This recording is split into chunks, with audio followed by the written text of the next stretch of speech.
1 तारीख को जब ये घटना हुई तो आप ही लोगों के मीडिया चैनल के थ्रू मुझे पता चला कि एक ऐसी दिल्ली की बेटी के साथ ये हुआ है। तो मैंने सुल्तानपुरी पुलिस स्टेशन में कांटेक्ट किया और वहां से मुझे इनके घर का एड्रेस मिला और मैं इनके घर में पहुंचा। मैंने इनकी माताजी को इस बात का आश्वासन दिया कि आप बिल्कुल बेफिक्र रहिए, आपको जैसा भी सपोर्ट की जरूरत होगी मैं आपका बेटा होने के नाते करूंगा।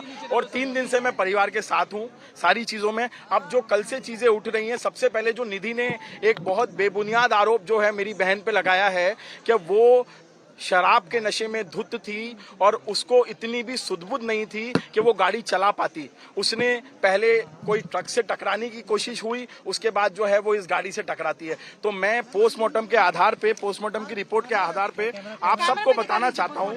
ये देखिए एब्डोमेन जो है, एब्डोमेन में इसमें क्लियरली मेंशन है, स्टमक में semi digested food material present and wall have no abnormality detected.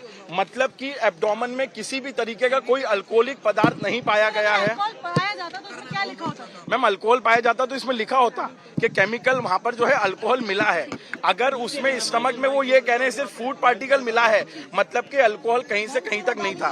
दूसरी बात sir let me finish sir. एक बहुत बड़ी ब्रेकिंग न्यूज आप लोगों को दूंगा और वो इतनी भयंकर ब्रेकिंग न्यूज है कि आप लोगों ने कभी नहीं देखा होगा। पोस्टमार्टम रिपोर्ट के हिसाब से अंजलि का जो ब्रेन है वो अभी भी मिसिंग है। जो उसका भेजा था, जिसको हम ब्रेन कहते हैं, वो 5 से 6 किलोमीटर की बर्बरता के बाद कहीं कंजावाला रोड पे गिर गया और ब्रेन जो है वो मिसिंग है। और ये ब्रेन मिसिंग होने के बाद में जब मैंने पोस्टमार्टम में देखा, इसको भी मैं आपको बताऊंगा, ब्रेन मैटर मिसिंग। और डॉक्टर भूपेन चौरसिया जो भी बात करेगा वो तथ्यों के आधार पे करेगा, कोई निधारा बात नहीं करूंगा। जब से मुझे ये पता चला है कि मेरी बहन का ब्रेन ही मिसिंग है, अभी तक उसकी पोस्टमार्टम में ब्रेन नहीं मिला, दिल्ली पुलिस ब्रेन भी नहीं देख पाई, तो मैं इस मर्डर को अब सिर्फ मर्डर नहीं कहूंगा, मैं इसको एक नाम दूंगा जो मेडिकल टर्मिनोलॉजी में होता है, सैडिज्म मर्डर। सैडिज्म मर्डर मतलब होता है किसी को मारना एक अलग होता है और किसी को पेनफुल मौत देना अलग होता है। आपने सुना होगा एक झटका होता है और एक हलाल होता है। झटके में जो होता है एक ही बार में हम उसको मार देते हैं और हलाल में हम धीरे धीरे करके उसको मारते हैं। तो यहाँ पे अंजलि के साथ जो हुआ है, that is not a simple murder, it is a sadism murder in which उसको धीरे धीरे पेन देके मारा गया है। पोस्टमार्टम रिपोर्ट के हिसाब से उसके शरीर पे तकरीबन 40 इंजुरीज आई हैं। मैं ये भी आपको दिखाना चाहता हूँ, सारे मीडिया जो हैं इसको देखें। टोटल 40 इंजुरीज जो हैं उसकी पूरी बॉडी में आई हैं। इस 40 इंजुरीज में जो उसकी बॉडीज में आई हैं, इसमें तकरीबन 20 से 25 जो हैं वो ग्रेज्ड एब्रेशन है।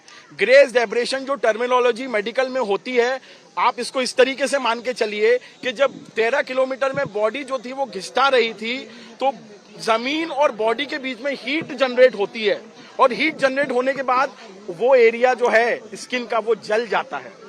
कम से कम बॉडी में 25 से 26 ऐसे मार्क्स है जहां पर उसको ग्रेज एब्रेशन हुआ है। 40 इंजुरीज टोटल नोट डाउन हुई हैं। अच्छा, पोस्टमार्टम रिपोर्ट में इस बात का भी खुलासा हुआ है कि some injuries are inconspicuous due to blackening, smudging and brush burn.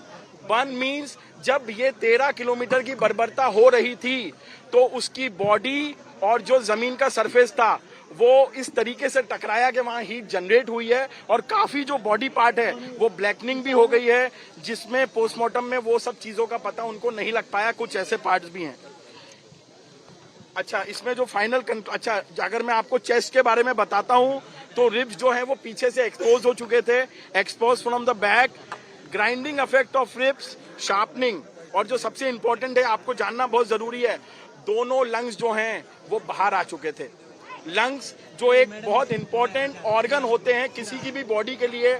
आपने देखा कि कोविड में कैसे कोविड-19 वेरिएंट ने जो है लंग्स में जाके लोगों को ब्रीथिंग प्रॉब्लम कराई और कोविड सेकेंड वेव में कैसे लोग मरे।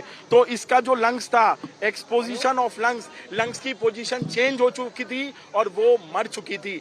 5 से 6 किलोमीटर की बर्बरता तक वो सहन कर पा रही थी, उसके बाद जो था वो सब खत्म था, सिर्फ एक शरीर का हिस्सा